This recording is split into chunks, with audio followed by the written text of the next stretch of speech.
guys, how are you all today? Welcome back to my channel. So in today's video, I will be answering all of your questions about studying abroad. Now I've done part 1 of this video earlier, I think back in October, and that was when even I was new here and I had come in September, so I think I did it October, November, and ever since there are a lot of things that have changed. And if you're applying especially for the September intake, I felt like there might be things that you would benefit from, so I wanted to do a part 2, and I asked you guys on Instagram if you have any questions for part 2 of this video. And a lot of you had a lot of questions that were new and that hadn't been answered before. So if you haven't watched part 1 of the study abroad Q&A, I will leave a link right here and in the description box as well. So make sure that you do watch that and then come back to this video, or watch this video and go back to that video, and make sure that you're well versed with the whole process. Before we start, I also want to let you know that if you are planning on studying abroad, especially if you want to apply for this year, Leverage Edu is your place to be. This video is in collaboration with them. They help with anything and everything when it comes to making your study abroad dream a reality. Whether you want help with your application, your SOPs, anything and everything, basically if you want help with the entire process, they do it. They even have scholarships to offer, and I will talk more about them in this video. But for now, let's get started. In today's video, I'll be answering the most frequently asked questions. I've bunched them into groups on my phone and I made pointers. So here is where we start. So the first question was, where do we begin? How do we start the application process? So the first thing you want to do is be sure about the course that you want to do. I don't mean to say that you need to be very certain about the exact thing you want to do, but just have a vague idea, because there might be discrepancies with, say, a module or two when you're looking at 2 different universities, but just have a vague idea of what direction you want to go into. Once you know the course that you want to do, then start shortlisting your colleges or universities. Now, how do you do that? First and foremost, look at the country options that are available. So a lot of countries are known to be very pro-student, when you're applying. For example, the US, the UK, Australia, Canada, New Zealand, these are all countries that are very pro-student. Of course, then you also want to look at the rankings. How are these universities ranked in that particular country for that course that you're targeting?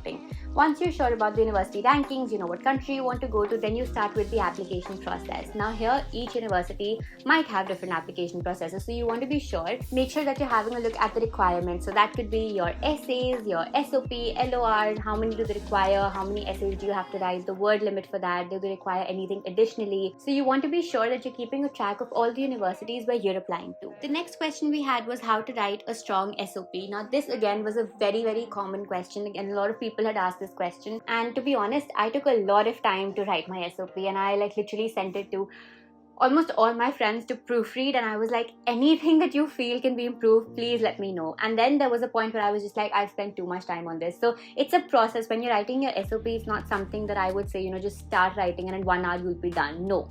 The ideal way to go about this is that you start writing. You want to keep in mind pointers like, why do you want to do the course? What do you bring to the table? Why should they think that you're a good fit for their university? What extracurriculars have you done? The tricky bit while writing an SOP is only that you don't want to come off as if you're boasting. So you want to make sure it's a very subtle introduction to yourself and why you think that you belong to the university. Most universities want to know how you will be a good fit in their, say, alumni, So instead of just talking about, here's what I've done, here's what, this and that, whatever, you want to show them that, hey, here's what I will bring to the table, and here's what I think a prestigious institution like, for example, King's, where I am studying, is known for, and here is what I can add to it. For that, you really need to put yourself in their shoes and see what more can you add to their community. For those of you who don't know or who are just thinking of applying, an SOP is a statement of purpose, which basically talks about what is your purpose of joining the institution. Why do you want to do that? Next question we have is, what are the UK student visa conditions?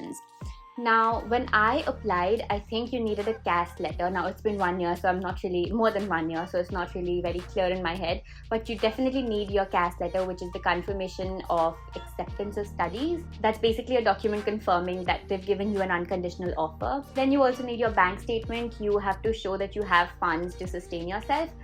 Or your parents' bank statement, and you need some passport size photos, things like that, which are pretty basic. A good counselor like Leverage Edu will be able to help you from A to Z when you're doing this, so I would highly recommend getting in touch with them. For any queries about studying abroad, you can get in touch with their toll-free number that is right here on the screen, and you can also visit their website, the link to which is in the description box. Please make the most of it, because trust me, this journey can be life-changing, and Leverage Edu is here to make the whole process a whole lot simpler for you. The next question is, are placements and jobs easy to find? How is the situation in the UK and in general?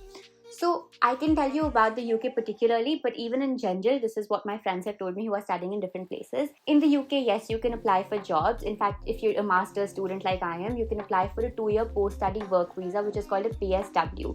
Now, when you apply for that, you basically take the graduate route, which will help you stay in the UK, it'll help you find a job, settle down, and to start your career. When it comes to actually finding a job, I would say it really depends on how you network and how you meet people and form connections. Most universities do host university fairs where you can go and interact with company professionals and you can, form connects that way. But again, it really boils down to you yourself going out there, putting in the work, reaching out to people and making connections and networking really well. Now, this doesn't mean that every person you meet, you have to form like a professional relation. Some, like your classmates, are going to end up becoming friends, but they can put you in touch with somebody who's, say, working at a dream organization that you have in mind. And that's how you basically form connections and you network with people. So again, this is a skill that you pick up while you're studying abroad, and it's something that I would highly recommend you pick up. It will help you a long way. So the next question we have is about maintaining relations, social life, friendships, etc. That is a very good question, and one that I feel is very important to answer. It's something that I wish I knew before coming here. Most cities that have good universities have a lot to offer. The campuses have a lot to offer. The cities have a lot to offer. So you wouldn't really get bored. Just make sure that you're forming good connections. You're forming a good group for yourself, if not groups, and one-on-one friendships. Like, I formed a lot of one-on-one friendships with people from literally all over the world, right? And that's something that I would highly recommend. Make the most of your experience of studying abroad. We also have a question about homesickness, and this I feel comes in very often, and something that again I wish I knew before I came here.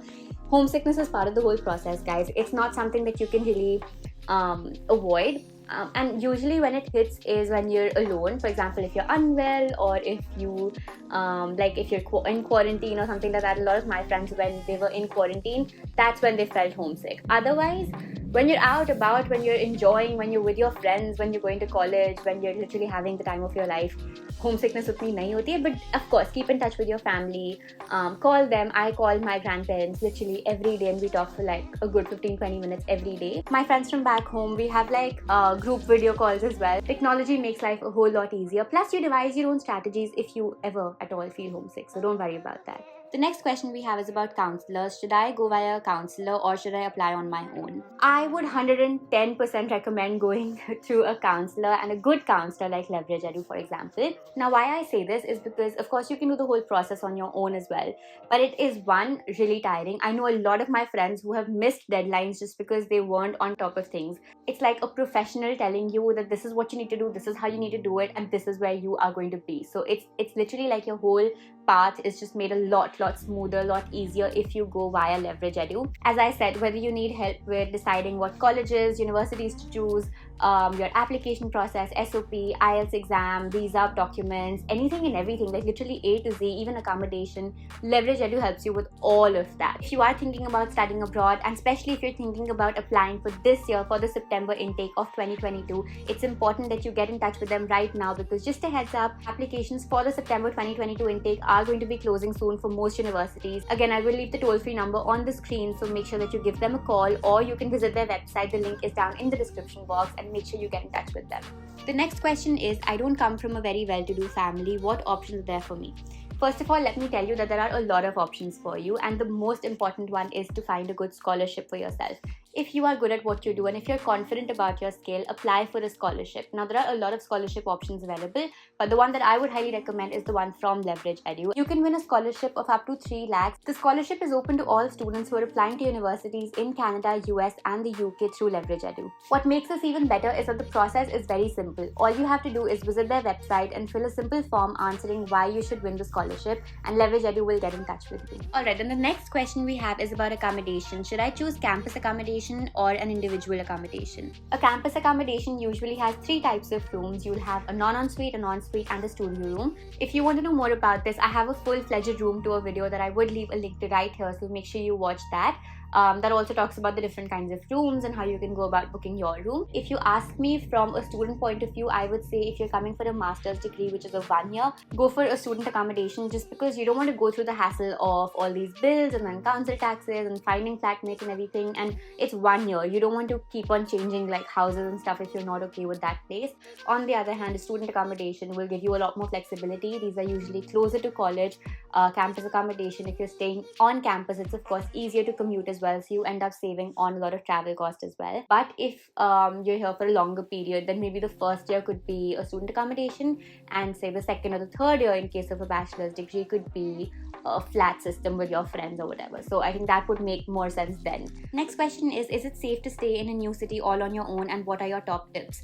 I mean, it is safe to stay in a new city all on your own. It's not like it's unsafe. Of course, any place can be safe or unsafe depending on how you, what you do and how you go about it. Do your research and look at what parts of the city are good to stay in, what parts have a lot of community activities, what parts are sort of more up and coming, rather than parts of a city that are not very well known or that are a little shady. That's just something that you want to do for yourself.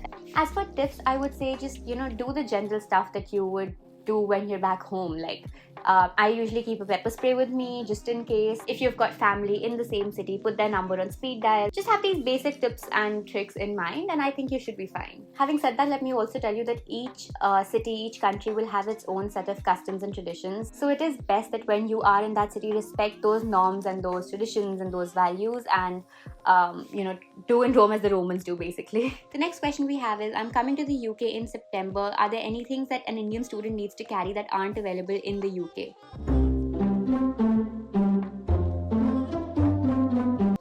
Really nothing like that. If at all there is something that you really like to eat, I asked my nanny to make a lot of rotis and to give them to me in a Ziploc bag, and then I froze them here. But even rotis you get here, like you'll have these packets from Haldiram's or whatever.